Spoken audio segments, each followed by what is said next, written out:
Hey guys, so today's the day. We got the Corvette here and new engine that's gonna end up in it. Here, let me show you. So for a couple of you out there, I know you already know what this is. I talked about doing this about a year or two ago. I don't remember exactly when, but this was my next crazy idea I had a while ago, and now we're gonna finally do it. So for those of you that don't, that's exactly what we're gonna put in this Corvette, is a Lamborghini V10. That's just so pretty to look at.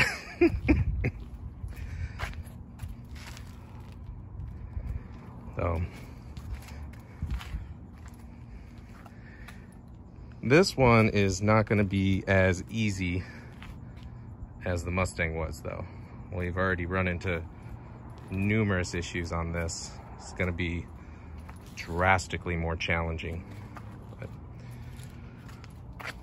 So the engine itself, it's a 5.2 liter Lamborghini V10. The engine came out of a 2014 Gallardo LP560. Oh, one of the things we're doing and have to change initially is the manifold. So manifold's off of a, I think it's a 19 Huracan Performante. The big issue or big reason behind doing that is the early 5.2 liters were only direct injected.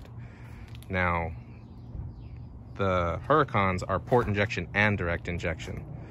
And what we're gonna do is eliminate the direct injection, and using the Huracan intake saves a ton of time because it's got fuel rails and injectors, and it's gonna make it really happy.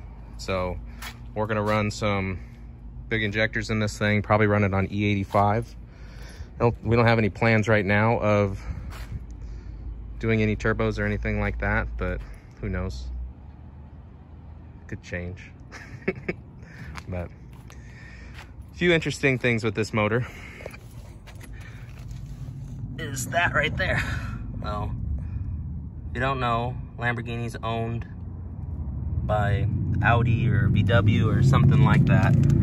But the R8s, the Huracans, the late Gallardos with the 5.2s, the engines are made in Germany. So still, I think designed or built by Lamborghini. The bell housing pattern on this is pretty unique. No, not the Audi. There's another Audi V10 that was in something, but it was a completely different block or bell housing. So, you know, this one's gonna be a challenge, as small as that is, because we're gonna use a Tremec T56 behind it, and trying to figure out how to adapt this will be a challenge. But we got some pretty decent ideas already, so we'll go over that as we start to do it. But for the most part, that's basically it. I just want to stuff this thing in there so bad, but we'll have to wait for our chassis first. And then the biggest challenge is going to be how wide it is at the bottom with that water neck that sticks out on the right side.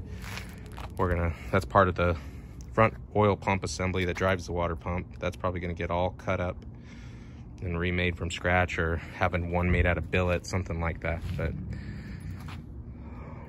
I don't know, I'm pretty excited to see this thing go in the car. I can't wait to hear it. We're a ways away from that, but lots and lots of planning now. I would have to say this is probably the first Corvette that's ever had a Lamborghini engine, let alone I'm not sure of anything that's ever had the V10 swapped into anything, so that might ruffle a few feathers. I've heard these Corvette guys are pretty particular about keeping these things original. Seen some of the renderings come back now. You know, I'm super excited to see this thing start to come together. So that's it, boys and girls. Let me know what you think.